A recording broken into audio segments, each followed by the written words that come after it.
find you very rude. Start the shit show. Cook, eat, steal a traffic cone and wear it as a hat, repeat, is quite frankly the story of my life. I mean, we all know that cooking can be a balm in troubled times, and I see the kitchen as both a sanctuary and a pleasure palace, not unlike a sphincter.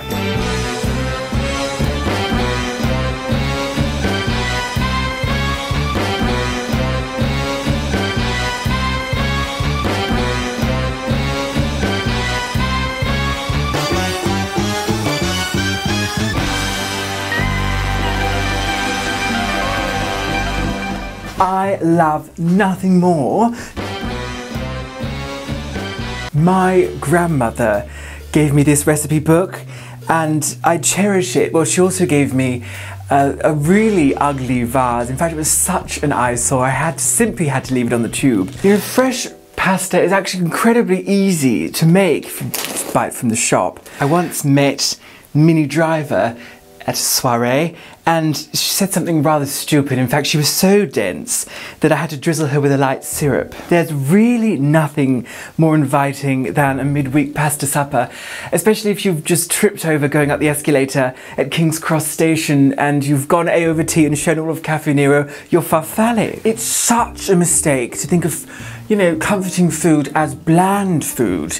There's really nothing more important than flavour and personality, and the same goes for people. We had a nanny once, actually, who looked after the children. Her name was Cosima, and she was frightfully dull. She was so boring. I'm not sure how that's relevant. I'm often so absent-minded that I don't even finish my... This is such a liberating, relaxing, gooey golden treat. I remember the first time I tried my heavenly indulgent crab mac and cheese.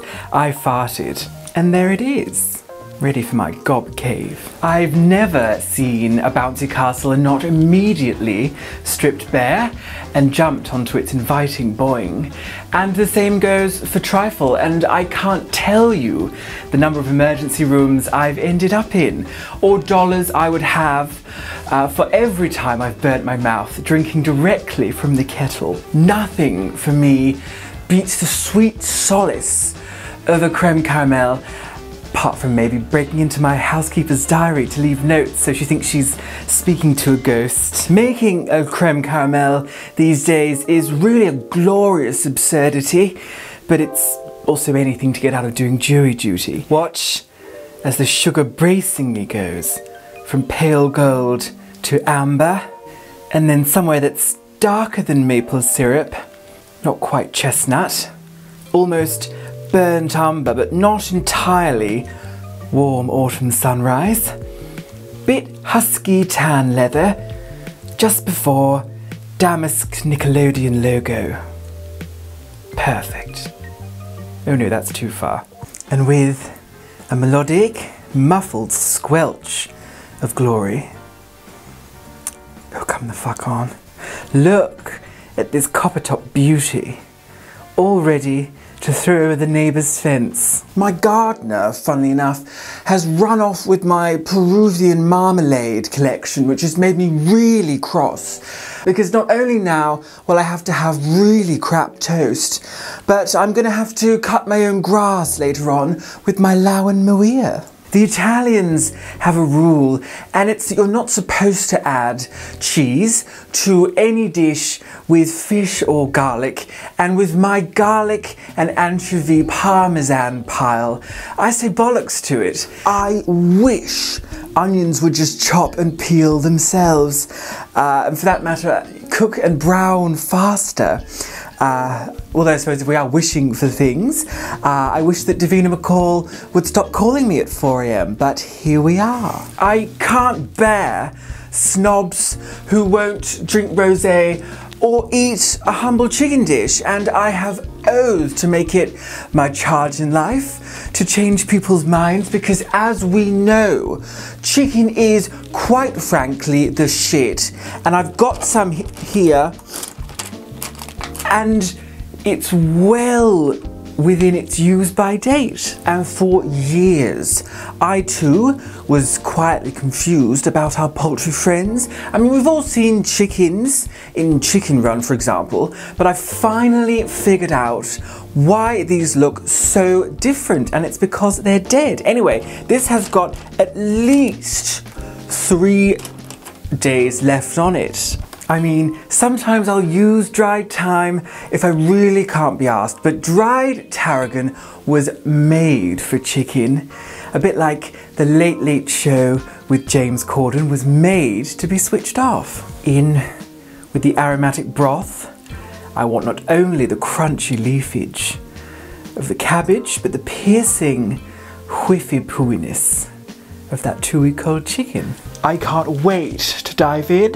When I think about my velvety oatmeal and sultana cookies, my eyes glow, not unlike Galadriel when she went postal by that giant bird bath, and my jaw simply stretches into oblivion like a reticulated python, because after a mere 12 minutes in the oven, these are riven with melting nuggets of sloppy riven melt, gooey gooey slop, gooey goo goo. And I suppose if you really want an experiment or a tweak for your beak, just try a nibble of leek in the middle of the week. I'm doing my tomato and mint flatbread pizza, which my children cannot stand, which is honestly half the fun.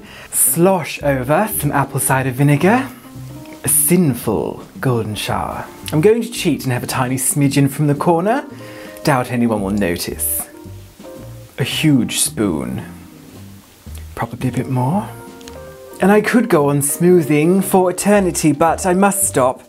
As Ruskin said, a work of art is never finished, merely abandoned. A bit like my Waitrose trolley on the Windsor Road. A friend of mine once said that I overuse garlic, and I had to club him over the head with a lamb shank, and honestly, he had it coming. He had it coming. He only had himself to blame. If you'd have been there, if you'd have seen it, I bet you would have done the same.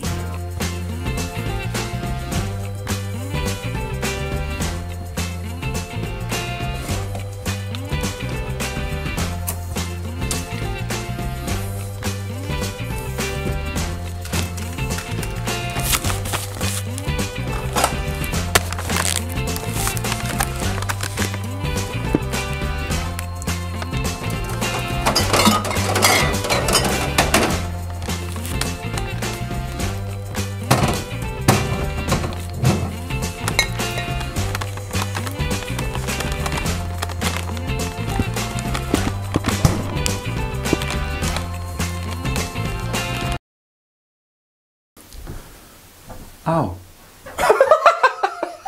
How shiny does a single person need to be? This is not great. Hi there, yes, hi. Thank you for, if you managed to get through the entire thing, the Nigella Lawson parody. Okay, hear me out, hear me out. This poor woman has been parodied and lampooned for, what's the framing like, dreadful. She's been parodied for years. I'm not the first person to do this, and I certainly won't be the last, but there's something about her that lends itself so easily to a parody, and over lockdown, our love for Nigella was like reignited because of Cook, Eat, Repeat, which I think Nova and I managed to finish in like one sitting. So we've had this new kind of like wave of interest in Nigella, who is just such a national treasure, honestly. So people have requested that I do a Nigella Lawson parody for years, and I thought, oh, people have done it, it's nothing new. But I thought, you know what, just bollocks to it. So as always, there's going to be a small clip on Twitter if you'd like to follow my social media, just here. And I'm going to tag her and maybe she'll see it. Hopefully she'll see it. I'd love her to see it. Whether she will just click on it and just be like, oh, for fuck's sake, not this, not again. And I'm going to be doing, within September, another telly favourite of mine, telly chef, Ina Garten, will be coming up very soon. But I've just had this like period of time where I've done, who have we done? Mrs. Crocombe, Claire, Saffet, and Reardon. There's something about these people that I just wanted to like get in and do someone else and we'll keep the ball rolling. So Nigella Lawson, done! I had to cut like 2 or 3 minutes worth of unused jokes from this, otherwise it never would have ended, and those are sitting over on the Patreon. So if you can't get enough Nigella and you want to go and see more of the jokes, then it's over on the Patreon. You can join for as little as $1 a month. Link afterwards, link in the description, you get it. There's also other dreadful shit on there. So thank you, Nigella, for allowing me to do this for you, because Nova and I love you. We love your work. She's so gorgeous. And thank you for watching. Got some patron shout outs to do. So happy birthday for August 29th, Kel Bells of Oz. August 31st, Adam W. September 4th is Josh Rowe. Happy birthday, dolls.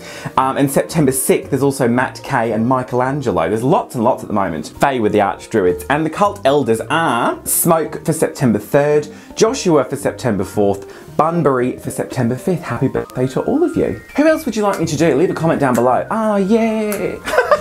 And a sumptuous treat to our brand new patrons: Ash, Elfdiz Nim H, Garley, Adele Hagland, Danny B 98, Samuel Zeus, Janessa J Champagne, Thomas Turkildson, Dingus Jones, Fuckstick 9000, Matthew Green, Meow Meow Bun, Shares Long, Mealy, and Holly Steer. I just adore anything to do with a croissant. It has such versatility.